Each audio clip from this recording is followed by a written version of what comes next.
很多人为菲尔克鲁格鸣不平，这是代表德国传统的大中锋啊，却始终不是德国的主力。关键的是，菲尔克鲁格还很关键，坐在替补席上的他却是德国最有效率的攻击手，19场13球2助，而且这些数据是750分钟内达成的，也就是说每50分钟制造1球，这要是首发，每场自带2-0属性，不得起飞了？球王都没有这效率啊！但德国为什么就不把它扶正？我是足球人物区老新人足球司机涵，本期视频我们一起聊聊霍亚菲尔克鲁格。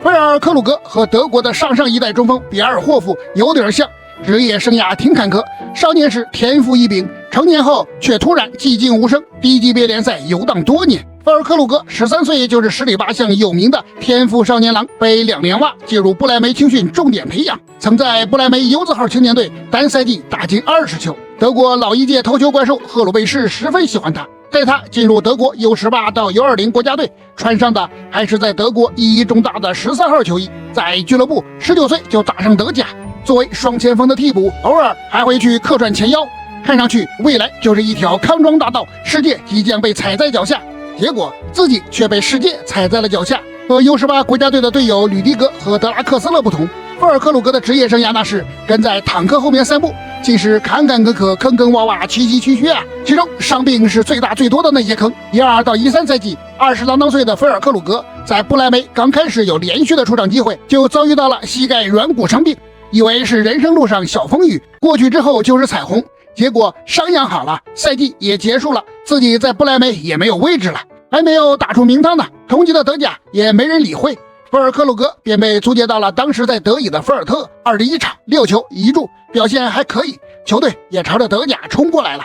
结果在后半段又遭遇到了踝关节外侧韧带撕裂，失去了重要攻击手的菲尔特成绩开始下滑，最后球队在冲超附加赛中输给了汉堡。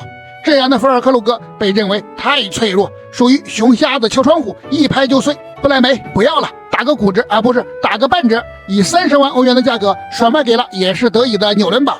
在纽伦堡基本上算是主力，但是注意在此时他主要打的是左边锋，这在现在无法想象。目前身体多少有些笨重，速度和爆发力都不足的菲尔克鲁格怎么会一直在边锋晃呢？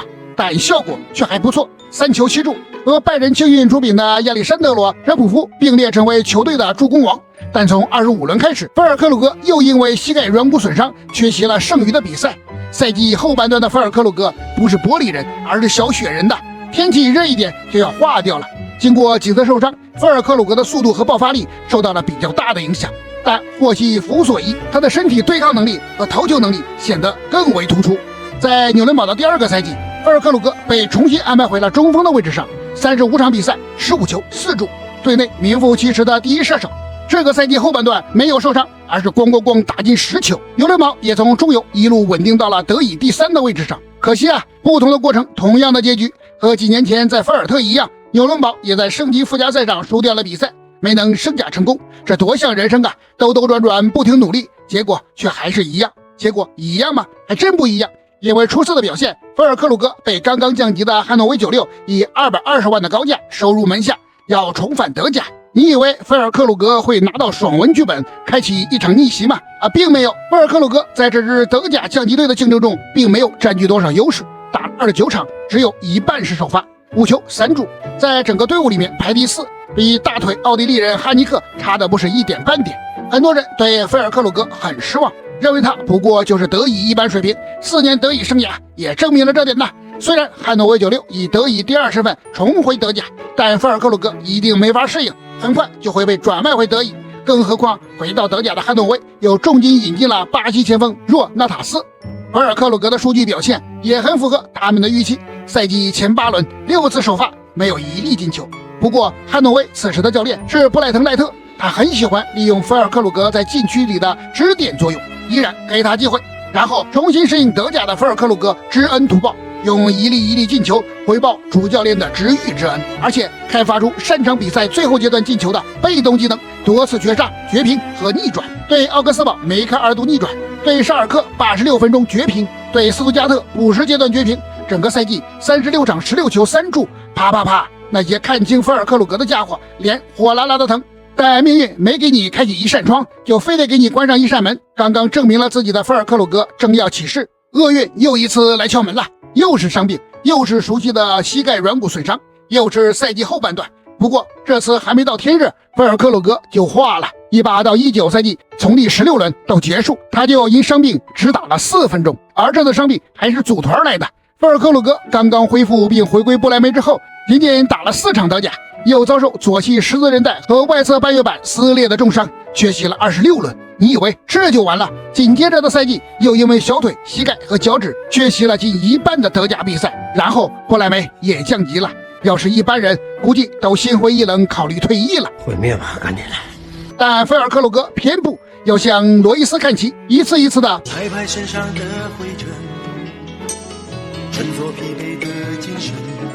在世界杯前的21到22赛季，菲尔克鲁格破茧重生，在德乙33场19球8助，凭借德乙球员身份入选国家队并参加世界杯。你又要说菲尔克鲁格只能在德乙这种次级联赛才能有所表现，在德甲就是运气好，昙花一现而已。我勒个呸！不莱梅升甲之后，保持健康的菲尔克鲁格28场德甲16球5助，转回到多特，追随偶像罗伊斯之后，包括欧冠在内46场比赛16球10助，能进球能助攻。现在很稀缺的中锋模板，相比于在联赛，在德国国家队，菲尔克鲁格效率更直接翻倍，19场13球2助。更主要的是，他这19场比赛13场是替补啊，按出场时间50分钟就直接创造1个进球，夸张的很累。但为什么这样的菲尔克鲁格在德国不是主力？到目前为止，在22年世界杯和24年欧洲杯一共6场比赛，他都是替补出场，最长打了35分钟，最低只打了11分钟。2个原因，一个是战术选择，德国教练虽然从福海换成了纳海，但主打的进攻套路方向还是一致的，就是利用前场快速流转，寻找对方防守漏洞。比如欧洲杯，哈弗茨就是冒充中锋，不停拉边回撤，而身后的京东安不停前插。菲尔克鲁格上场就基本上是站桩中锋，球队前场的位置就比较死，和主教练的战术要求不一致。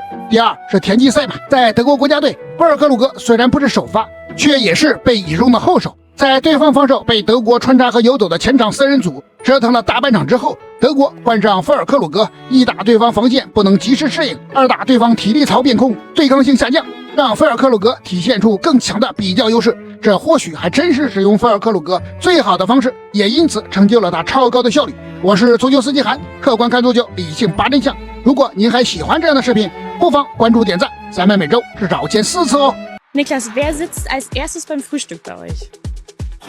Kann ich nicht sagen, weil ich nicht der Erste bin. Ich schätze mal auf Trainerteam. Wer kommt als letztes? Dennis. Wer hat das größte geheime Talent in der Mannschaft? Boah. Thomas Müller. Hier in dem Sackwerfen. Dieses Sackwerfenspiel auf dieses Brett, wo ein Loch drin ist. Und wer ist der Papa im Team? Ja, auch Tommy, würde ich sagen. Wer kommt immer ein bisschen zu spät vielleicht zu Teammeetings? Keiner. Wir sind eine sehr strukturierte Truppe, wir sind sehr deutsch. Und mit wem aus der Mannschaft könntest du dir vorstellen, mal auf einer einsamen Insel zu wohnen? Mit Jo Kimmich. Warum? Sehr zuverlässig, sehr positiv, immer nach vorne schauend und gibt nie auf. Was machst du mit deinen Ohren, bevor du aufs Spielfeld läufst? Einmal drehen, Schalter anschalten. Das ist schon so ein Ritual seit meiner Kindheit und hat sich so eingebrannt.